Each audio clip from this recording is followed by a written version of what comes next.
to part two of our lecture on chapter one, the purpose of research.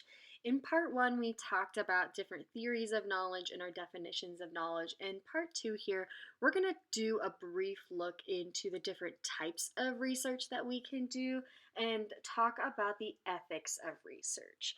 So to start, I want to give us some broad definitions and some broad introductions into different types of research methods. So the main three research methods that we talk about in this class are qualitative, quantitative, and mixed methods research designs.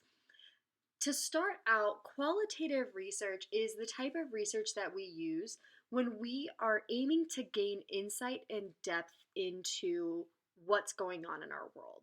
So qualitative research isn't going to give us simple facts.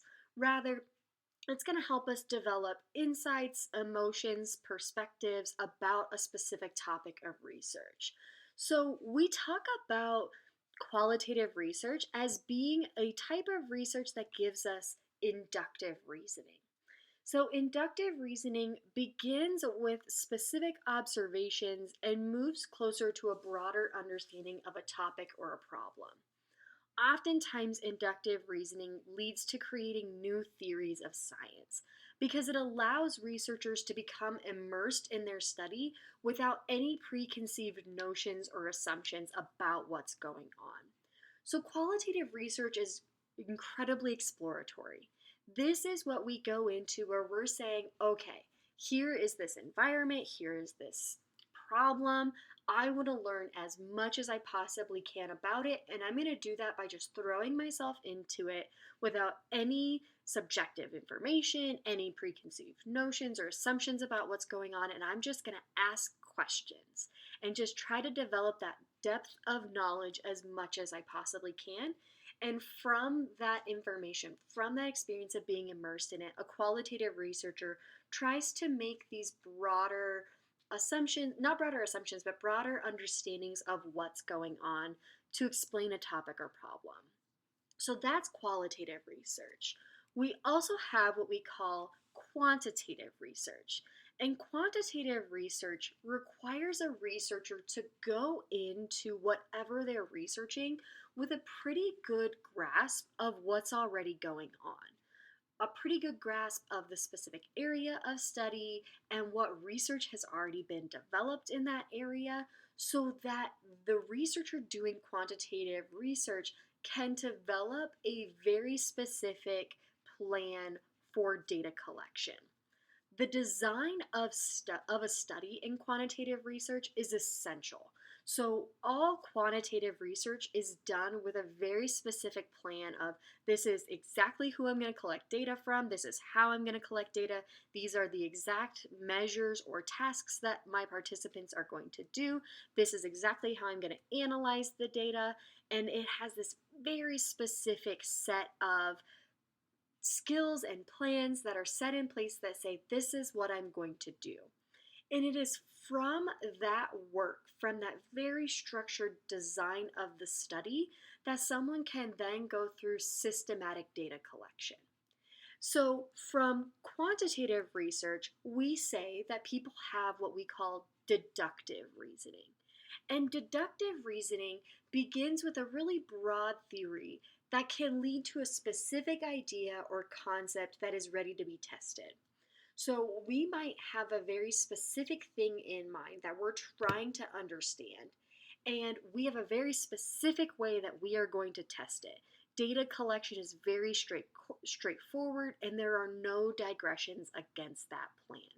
So a good example of quantitative research might be, I have this data that shows how often people drink, or how much people drink, and how long it takes them to get their blood alcohol level to 0.08.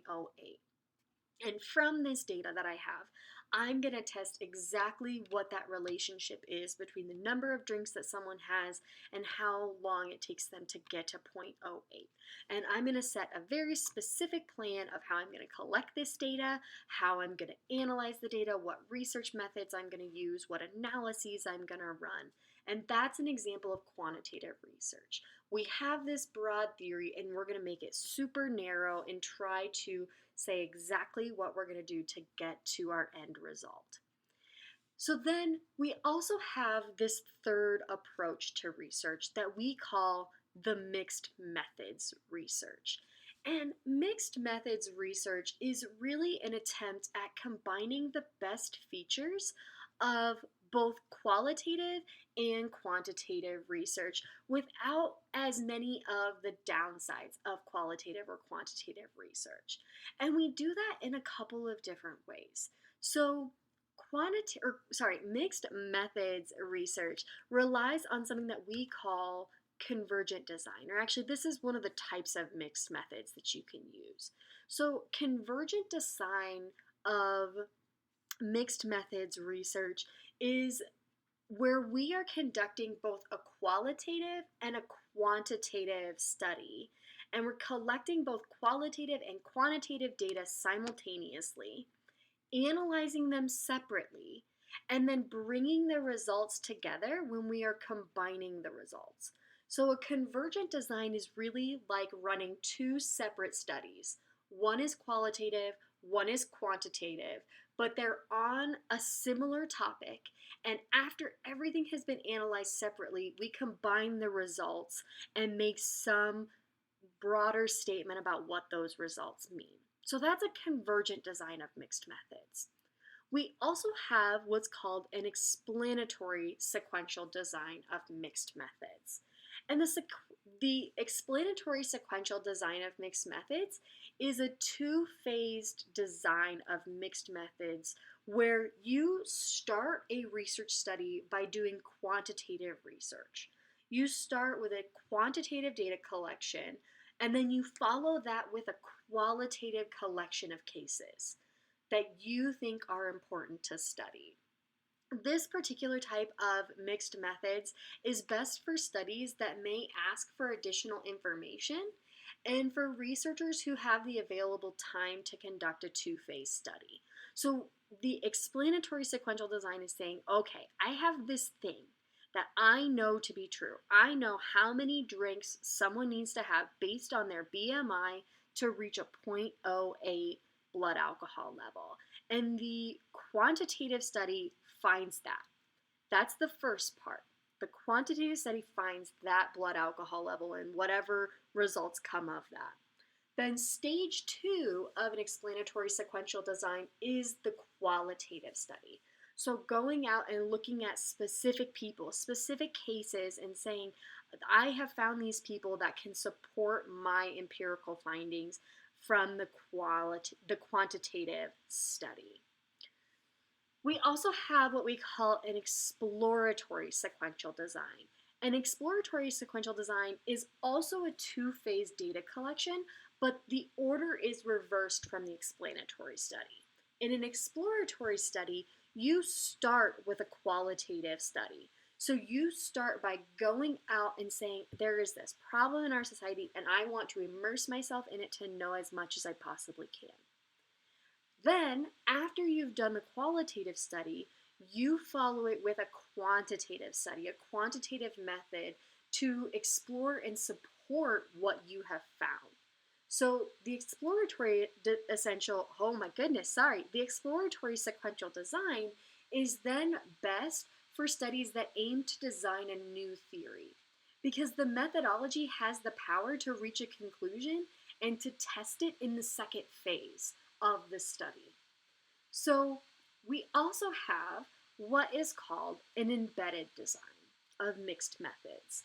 The embedded design is when we have one qualitative or quantitative study that is ongoing and collects different types of data both before, during, and after the study.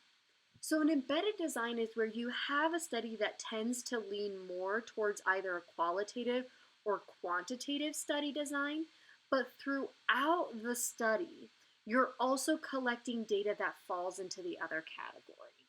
So maybe you have a quantitative study, but you're gathering and capturing qualitative data before, during, or after, or vice versa. You start with a quantitative design and you're capturing that qualitative data. That's what we call an embedded design. where you're trying to explore both aspects, though your study may lean more heavily towards one, either qualitative or quantitative design. Embedded designs are particularly beneficial for researchers because they can combine both primary and secondary data in a larger context. So these embedded designs are really helpful for people who have the power and the resources to conduct both studies. And overall, mixed methods design is really useful in studies when traditional qualitative and quantitative methods will leave a study with significant limitations. Because there are limitations in any method that you use for conducting research.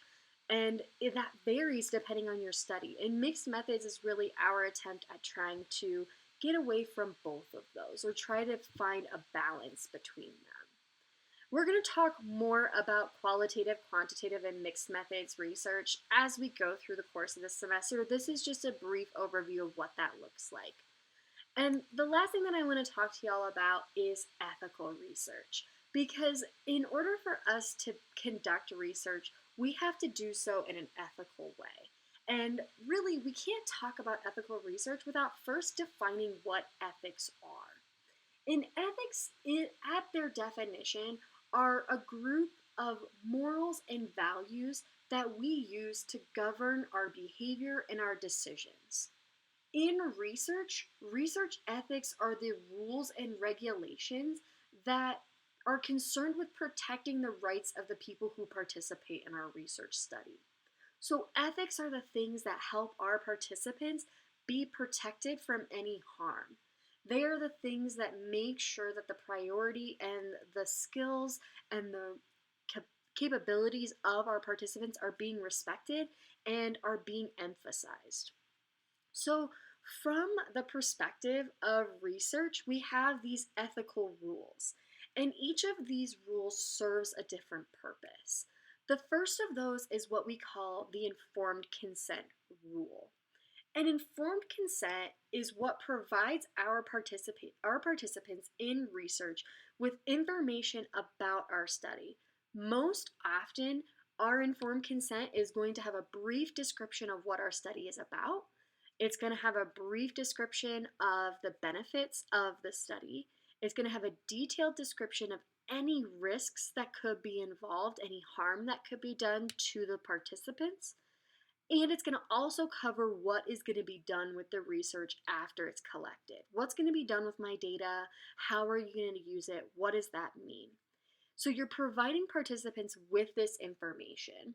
And from that information, they get to consent if they want to continue with the research study given the information that they have. Informed consent is a way of making an informed decision about participating in research. And this is probably the first stage of ethical research that the participant is exposed to, is that informed consent. Oftentimes, a component of informed consent is a discussion of confidentiality. And confidentiality in the context of research is actually not all that different from confidentiality in the context of counseling. Confidentiality is the promise to not disclose identifiable information about a research participant to some third-party individual. And when we talk about confidentiality in the context of research, this is actually different from anonymity. So, anonymity in the context of research is when our data is completely de-identified, so much so that the researcher does not know the identity of a participant. So a good example of this is if you have a completely separate researcher who collects data from participants directly, and then you have another researcher who runs all of the analyses after the research has been collected and has had no contact with the participants. That's anonymity. The researcher running the analysis has no idea who this data belongs to, and they've never met the participants. But if you are that first researcher, you are the person who is collecting data from the participants, you have what we call confidentiality, which is the ethical obligation to not disclose any identifiable information about the participants to someone else. And it is an ethical rule to maintain confidentiality. We also have an ethical rule to never coerce our participants. In fact, it is unethical for us to ever coerce someone to participate in a research study. And coercion can look different. It can be saying you have to participate in research in order to get this credit in a class, and if you don't do it, you're going to fail. That's a form of coercion because we're saying that if you don't do this, you're going to fail the class. You have to participate. That's being coerced in the study, and that is a form of unethical rule violation. And we also have conflicts of interest and how they can be of concern to our research. And a conflict of interest is when one of the researchers or members of the research team has some sort of connection to the results in such a way that it could influence the way that they interpret the results. And if a conflict of interest is present in a study, because sometimes it's impossible to get away from them, they have to be disclosed from the outset. They have to say, a researcher has to say, yes, I have some connection to this research study in this way, and because of this, take what you will from it, or interpret my responses with caution. So a conflict of interest in the context of research might be if I'm a researcher who's looking at if I'm the instructor of this course and I'm also trying to do a research study on students in this course on how they like the course, I have a conflict of interest because not only am I the instructor, but also I'm invested in hoping that y'all like this course. So I would have to disclose that conflict of interest and interpret my results with that conflict of interest in mind. And they're concerning. So we often talk about conflicts of interest as an ethical rule because we're trying to avoid them as much as possible. And really, the reason why we talk about ethical rules in research is because there has been a plethora of research studies that didn't have these ethical rules in place, and it caused problems for the participants who were being asked to participate in the study, and it's from those violations and lack of rules that we developed these rules that we have now. One of the primary examples, or one of the most infamous examples of a violation of ethics, is the Tuskegee syphilis study. So, if you haven't heard about the Tuskegee study, this was a study that was conducted in the mid 1900s, like 1940 to 1970, when a group of individuals that were living in Tuskegee, Alabama, decided that they wanted to study the effects of syphilis when it went untreated. And part of the problem with this study was that it took place and all of the participants were Black men. And none of the men knew the purpose of the study. They did not have informed consent to participate in the study, and they were simply told that they were being treated for bad blood. And at the end of the study, or actually, sorry, not even at the end, throughout the course of the study, a validated treatment for syphilis was developed.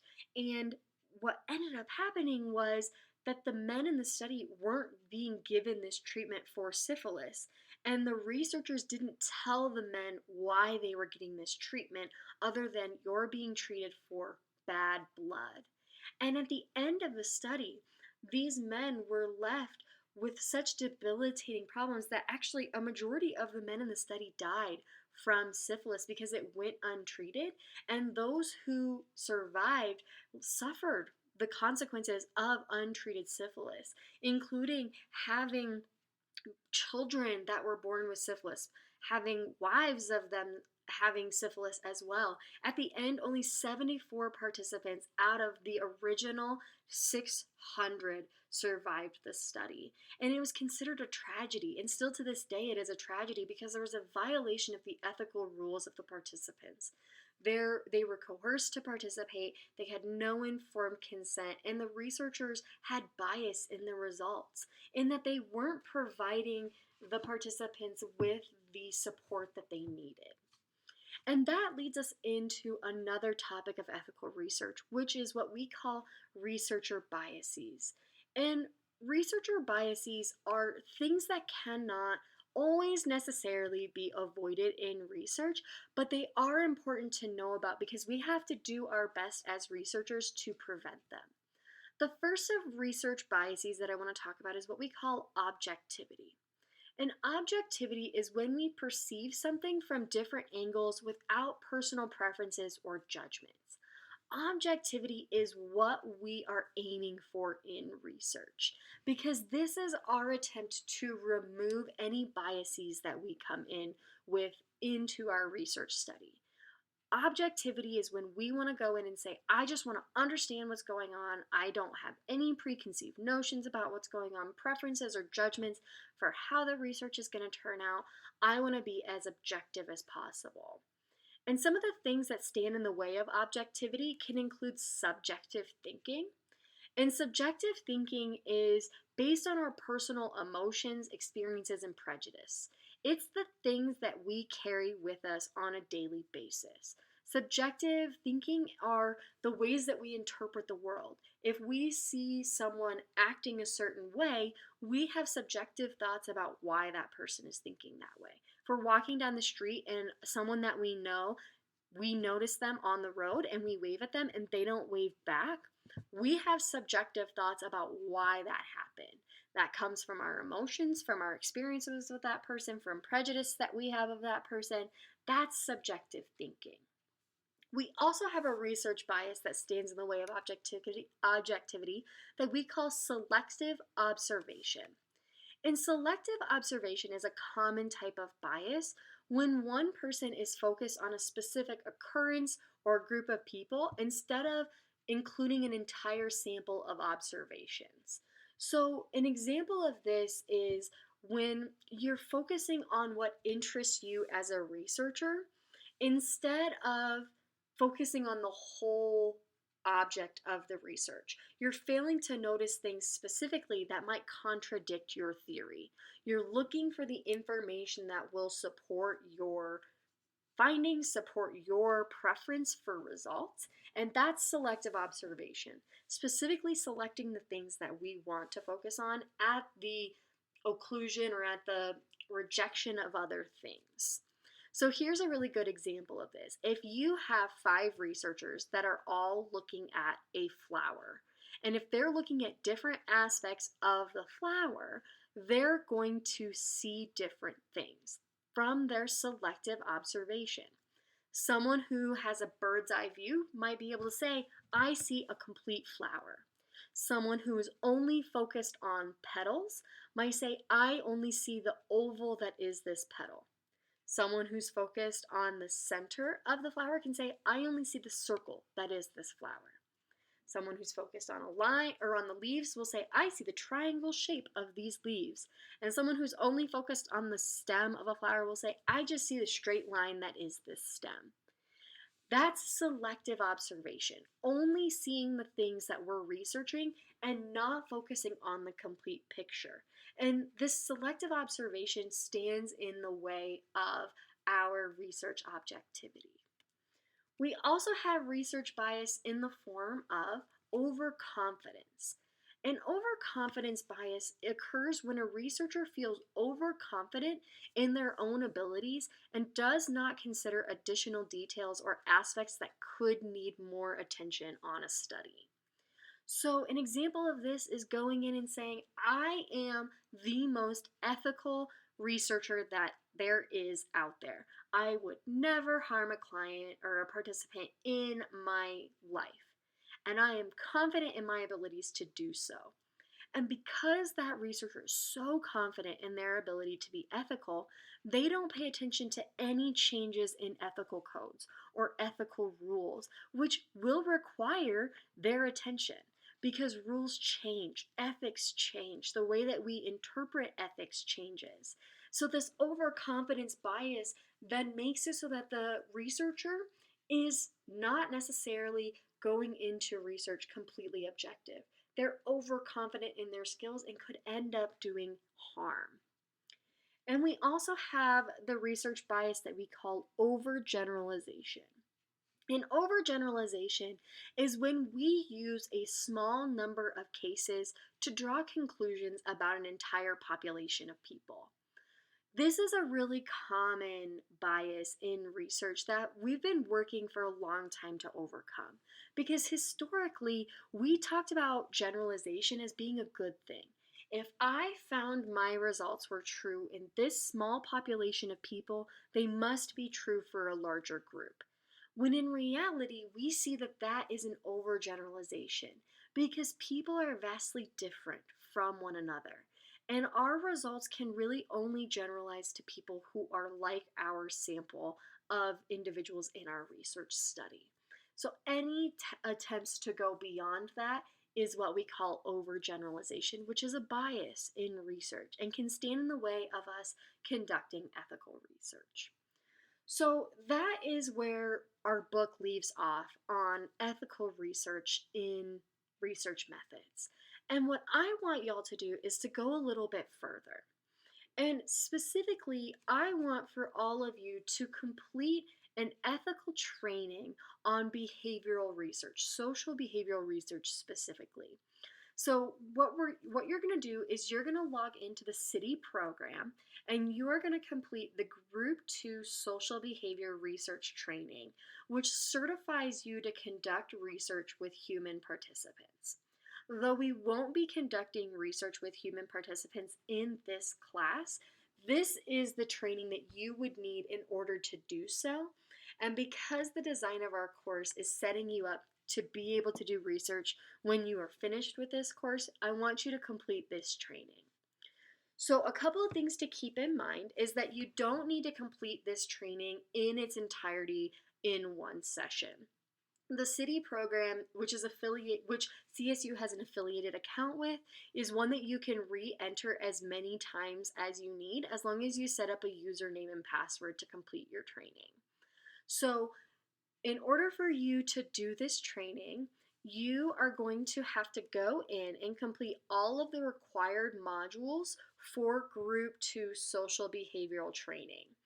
And at the end of each module, you'll take a test on that module, and you will have to score at least 80% or better to pass that module.